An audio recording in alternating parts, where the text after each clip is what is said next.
Hello friends, welcome to Bhoomika's kitchen. ನಾನು ನಿಮ್ಮ ಭೂಮಿಕಾ ಸುದರ್ಶನ್. ಇವತ್ತು ಮಾವಿನಕಾಯಿ ಉಪಯೋಗಿಸ್ಕೊಂಡು ನಿಮಗೆ ಒಂದು ಗೊಜ್ಜು ಮಾಡೋದನ್ನ ತೋರಿಸ್ತಾ ಇದ್ದೀನಿ. ಮಾವಿನಕಾಯಿಲಂತೂ ವಿಟಮಿನ್ಸು ಚೆನ್ನಾಗಿದೆ, ಎ ಸಿ ಜೊತೆಗೆ ಪೊಟ್ಯಾಷಿಯಮ್ ಎಲ್ಲ ಚೆನ್ನಾಗಿದೆ. ಡೈಜೆಷನ್ಗೆ, ಕೂದಲಿಗೆ ಅಥವಾ ಕಣ್ಣಿಗೆ ಎಲ್ಲದಕ್ಕೂ ತುಂಬಾ ಒಳ್ಳೆಯದು. ಸೀಸನ್ನಲ್ಲಿ ಸಿಗೋವಂಥ ಈ ಮಾವಿನಕಾಯಿನ ಉಪಯೋಗಿಸ್ಕೊಂಡು ವೆರೈಟಿ ಆಗಿರೋವಂಥ ರೆಸಿಪೀಸ್ಗಳನ್ನ ಮಾಡ್ಕೋಬೋದು. ಜೊತೆಗೆ ಹಾಗೆ ತಿನ್ನೋದಕ್ಕೆ ಕೂಡ ತುಂಬಾ ಚೆನ್ನಾಗಿರುತ್ತೆ. ಉಪ್ಪು ಖಾರ ಹಾಕ್ಕೊಂಡು ಇದರ ಹೆಲ್ತ್ ಬೆನಿಫಿಟ್ಸ್ನ ತಿಳ್ಕೊಂಡು ಇದನ್ನು ಉಪಯೋಗಿಸಿ ಸೀಸನ್ನಲ್ಲಿ ಸಿಕ್ಕಾಗ. ಇವಾಗ ಮಾವಿನಕಾಯಿ ಗೊಜ್ಜು ಮಾಡೋದು ಹೇಗೆ ಅಂತ ತೋರಿಸ್ತೀನಿ, ನೋಡೋಣ ಬನ್ನಿ. 2 ಮಾವಿನಕಾಯಿನ ಸಿಪ್ಪೆ ಎಲ್ಲ ತೆಗೆದು ಈ ಥರ ತುರಿದಿಟ್ಕೊಂಡಿದ್ದೀನಿ. ಕಪ್ ಮೆಷರ್ಮೆಂಟಲ್ಲಿ ಹೇಳಬೇಕು ಅಂದರೆ 1 ಕಪ್ಪು ತುರಿದಿರೋ ಅಂಥ ತುರಿ ಬಂದಿದೆ. ಹುಳಿ ಬಂದು ಮೀಡಿಯಮ್ ಆಗಿದೆ. ನೀವು ಯಾವ ಮಾವಿನಕಾಯಲ್ಲಾದರೂ ಮಾಡ್ಕೋಬೋದು, ಆದರೆ ಸ್ವಲ್ಪ ಹುಳಿ ಇರೋವಂಥ ಮಾವಿನಕಾಯಲ್ಲಿ ಮಾಡಿಕೊಂಡ್ರೆ ಈ ಒಂದು ಗೊಜ್ಜು ತುಂಬ ರುಚಿಯಾಗಿ ಬರುತ್ತೆ. ನಾನು ಉಪಯೋಗಿಸ್ತಾ ಇರೋವಂಥ ಮಾವಿನಕಾಯಿ ಮೀಡಿಯಮ್ ಹುಳಿಯಾಗಿದೆ. ಸ್ಟವ್ ಆನ್ ಮಾಡಿಕೊಂಡು ಒಂದು ದಪ್ಪ ತಳ ಇರೋವಂಥ ಪಾತ್ರೆ ಅಥವಾ ಬಾಣಲಿಯಲ್ಲಿ ಅರ್ಧ ಟೀ ಸ್ಪೂನಷ್ಟು ಮೆಂತ್ಯ ಹಾಕ್ಕೊಳ್ತಾ ಇದ್ದೀನಿ. ಬಾಣಲಿ ಚೆನ್ನಾಗಿ ಕಾದಿದೆ. ಇವಾಗ ಮೀಡಿಯಮ್ ಟು ಲೋ ಫ್ಲೇಮ್ ಮಾಡಿಕೊಂಡು ಈ ಮೊದಲು ಮೆಂತ್ಯನ ಫ್ರೈ ಮಾಡ್ಕೊಂಡ್ಬಿಡ್ತೀನಿ. ಅರ್ಧ ಟೀ ಸ್ಪೂನ್ ಮೆಂತ್ಯ ಹಾಕ್ಕೊಂಡ್ರೆ ಸಾಕು. ಮೆಂತ್ಯ ಒಂಚೂರು ಘಮ ಬರೋಕ್ಕೆ ಶುರು ಆಗ್ತಿದೆ. ಹಾಗೆ 1 ಟೀ ಸ್ಪೂನ್ ಜೀರಿಗೆ ಒಳ್ಳೆ ಘಮ ಬರೋವರೆಗೂ ಫ್ರೈ ಮಾಡ್ಕೊಳ್ಳೋಣ. ಕಂಪ್ಲೀಟ್ ಲೋ ಫ್ಲೇಮಲ್ಲಿ ಫ್ರೈ ಮಾಡ್ಕೋಬೇಕು. ಬಾಣಲಿ ಚೆನ್ನಾಗಿ ಕಾದಿದೆ. ಜೀರಿಗೆ ಮೆಂತಿದ್ದು ಒಳ್ಳೆ ಅರೋಮ ಬರ್ತಾ ಇದೆ. ಇವಾಗ ಒಂದು 10 ಗುಂಟೂರು ಮೆಣಸಿನ್ಕಾಯಿ, 4 ಬ್ಯಾಡಗಿ ಮೆಣಸಿನ್ಕಾಯಿ ಹಾಕ್ಕೊಳ್ತಾ ಇದ್ದೀನಿ. ಬಿಸಿಲಲ್ಲೇ ಚೆನ್ನಾಗಿ ಒಣಗಿಸಿರೋದ್ರಿಂದ ಒಂದ್ಸಲ ಈ ಥರ ಮಿಕ್ಸ್ ಮಾಡಿಕೊಂಡು ಸ್ಟವ್ ಆಫ್ ಮಾಡ್ಕೊಳ್ತೀನಿ.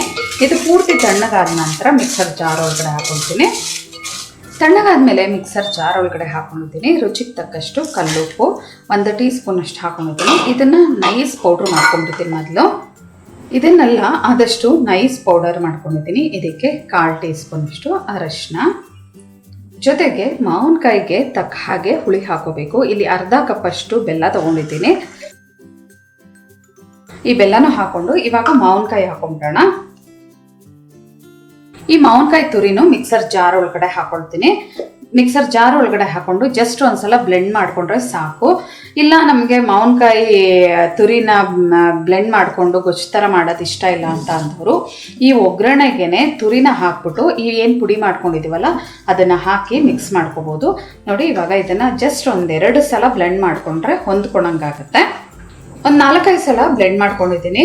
ಕೈಯಲ್ಲಿ ಮಿಕ್ಸ್ ಮಾಡ್ಕೊಂಡು ಇಲ್ಲಾಂದರೆ ಸ್ಪೂನಲ್ಲಾದರೂ ನೀವು ಮಿಕ್ಸ್ ಮಾಡ್ಕೊಳ್ಳಿ. ಯಾಕೆಂದರೆ ಒಂದೇ ಕಡೆ ಈ ಮಾವಿನಕಾಯಿ ಬೇರೆ ಕಡೆ ಉಳ್ಕೊಂಡ್ಬಿಡುತ್ತೆ, ಖಾರ ಬೇರೆ ಕಡೆ ಉಳ್ಕೊಂಡ್ಬಿಡುತ್ತೆ. ಮಿಕ್ಸ್ ಮಾಡ್ಕೊಂಡು ರುಬ್ಬಿದ್ರೆ ಈ ಹದದಲ್ಲಿ ಬರುತ್ತೆ. ಇವಾಗ ಇದಕ್ಕೆ ಒಗ್ಗರಣೆ ಹಾಕೋಣ.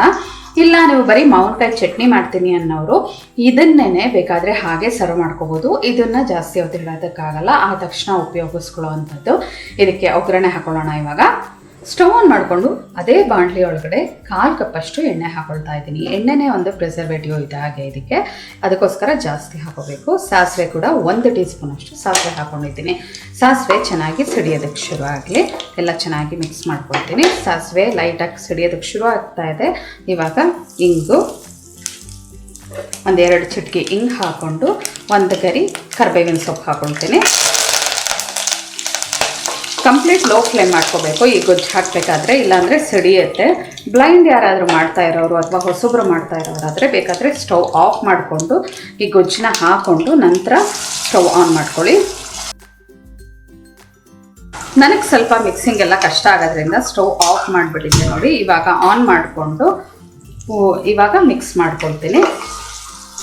ಈ ಗೊಜ್ಜು ಎಣ್ಣೆ ಜೊತೆ ಕ್ಲೀನಾಗಿ ಹೊಂದ್ಕೋಬೇಕು, ಆ ಥರ ಚೆನ್ನಾಗಿ ಮಿಕ್ಸ್ ಮಾಡ್ಕೊಳ್ತೀನಿ. ಟೇಸ್ಟ್ ನೋಡಿ, ನಿಮ್ಗೇನಾದರೂ ಉಪ್ಪು, ಹುಳಿ, ಖಾರ ಈ ಟೈಮಲ್ಲಿ ಬೇಕು ಅಂತ ಅನಿಸಿದ್ರೆ ರುಬ್ಬೇಕಾದ್ರೂ ಸರಿ ಮಾಡ್ಕೋಬೋದು. ಇಲ್ಲಾಂದರೆ ಈ ಟೈಮಲ್ಲಾದ್ರೂ ಏನು ಬೇಕಾದರೂ ಹಾಕೋಬೋದು. ಖಾರಕ್ಕೆ ಅಚ್ಚ ಪುಡಿ, ಉಪ್ಪು, ಬೆಲ್ಲ ಇದನ್ನು ಹಾಕ್ಕೊಂಡು ನಿಮ್ಮ ಟೇಸ್ಟಿಗೆ ತಕ್ಕ ಹಾಗೆ ಇದನ್ನು ರೆಡಿ ಮಾಡ್ಕೊಳ್ಳಿ.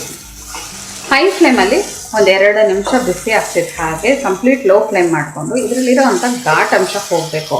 ಆಮೇಲೆ ಈ ಥರ ಚೆನ್ನಾಗಿ ನೀವು ಫ್ರೈ ಮಾಡಿಬಿಟ್ಟು ಇಟ್ಕೊಳ್ಳೋದ್ರಿಂದ ಇದನ್ನು ಏನಿಲ್ಲ ಅಂದರೂ 1 ತಿಂಗಳಿಂದ 1.5 ತಿಂಗಳು 2 ತಿಂಗಳವರೆಗೂ ನೀವು ಇದನ್ನು ಸ್ಟೋರ್ ಮಾಡಿ ಫ್ರಿಜ್ಜಲ್ಲಿ ಇಟ್ಕೋಬೋದು. ಸೇಮ್ ಉಪ್ಪಿನಕಾಯಿ ಹೇಗೆ ಬಳಸ್ತೀರಾ ಅದೇ ಥರ ಈ ಗೊಜ್ಜು ಕೂಡ ಬಳಸ್ಕೋಬೋದು. ಅದಕ್ಕೋಸ್ಕರನೇ ಈ ಥರ ಚೆನ್ನಾಗಿ ಬಾಡಿಸ್ಬಿಟ್ಟು ಇಟ್ಕೋಬೇಕು. ಇದ್ರ ಘಾಟೆಲ್ಲ ಹೋಗಲಿ. ಒಂದು 4-5 ನಿಮಿಷನಾದರೂ ಲೋ ಫ್ಲೇಮಲ್ಲಿ ಬೇಯಲಿ. ಇದು ಚೆನ್ನಾಗಿ ಒಳ್ಳೆ ಘಮ ಬರ್ತಾ ಇದೆ. ಆವಾಗ ನಿಮಗೆ ಆಗಿದೆ ಅಂತ ಗೊತ್ತಾಗುತ್ತೆ. ಒಂಚೂರು ಬಾಯಿಗೆ ಹಾಕಿ ನೋಡಿ, ಅದರಲ್ಲಿ ಒಂದು ಚೂರು ಘಾಟಾಂಶ ಇರಲ್ಲ. ನೋಡಿ ಚೆನ್ನಾಗಿ ಇದನ್ನು 4 ರಿಂದ 5 ನಿಮಿಷ ಈ ಥರ ಚೆನ್ನಾಗಿ ಬಾಡಿಸ್ಕೊಂಡಿದ್ದೀನಿ. ಸ್ಟವ್ ಆಫ್ ಮಾಡ್ತಾ ಇದ್ದೀನಿ. ಸರ್ವ್ ಮಾಡೋದಕ್ಕೆ ಈ ಮಾವಿನಕಾಯಿ ಗೊಜ್ಜು ರೆಡಿ ಇದೆ ನೋಡಿ. ಈ ಮಾವಿನಕಾಯಿ ಗೊಜ್ಜನ್ನ ಅನ್ನಕ್ಕೆ ಹಾಕಿ ಕಲಸಿ ಒಂದು ಸಿಂಪಲ್ ಒಗ್ಗರಣೆ ಕೊಟ್ಟರೆ ನಿಮಗೆ ಮಾವಿನಕಾಯಿ ಚಿತ್ರಾನ್ನದ ಥರ ಕೂಡ ಆಗುತ್ತೆ. ಇಲ್ಲ ಅಂತ ಅಂದರೆ ಊಟದ ಜೊತೆ ಸೈಡ್ ಡಿಶ್ ಥರ ಬಡಿಸ್ಬೋದು. ಚಪಾತಿ, ದೋಸೆ, ರೊಟ್ಟಿ ಇದೆಲ್ಲದಕ್ಕೂ ಕೂಡ ನೀವು ಪಕ್ಕದಲ್ಲಿ ಒಂದು ಖಾರದ ಥರ ಇದನ್ನು ಬಡಿಸ್ಬೋದು. ತುಂಬಾ ರುಚಿಯಾಗಿರುತ್ತೆ. ಸೀಸನಲ್ಲಿ ಸಿಗೋವಂಥ ಈ ಮಾವಿನಕಾಯಿನ ಉಪಯೋಗಿಸ್ಕೊಂಡು ಗೊಜ್ಜು ಮಾಡಿ ಹೇಗಿದೆ ಅಂತ ನನಗೆ ಕಮೆಂಟ್ ಬಾಕ್ಸಲ್ಲಿ ತಿಳಿಸಿ. ಇವತ್ತಿನ ಈ ಸಿಂಪಲ್ ರೆಸಿಪಿ ನಿಮ್ಗೆ ಇಷ್ಟ ಆದರೆ ಲೈಕ್ ಮಾಡಿ, ಶೇರ್ ಮಾಡಿ. ಯಾರೆಲ್ಲ ಇನ್ನೂ ಭೂಮಿಕಾಸ್ ಕಿಚನ್ಗೆ ಸಬ್ಸ್ಕ್ರೈಬ್ ಆಗಿಲ್ಲ ದಯವಿಟ್ಟು ಸಬ್ಸ್ಕ್ರೈಬ್ ಆಗಿ. Thanks for watching.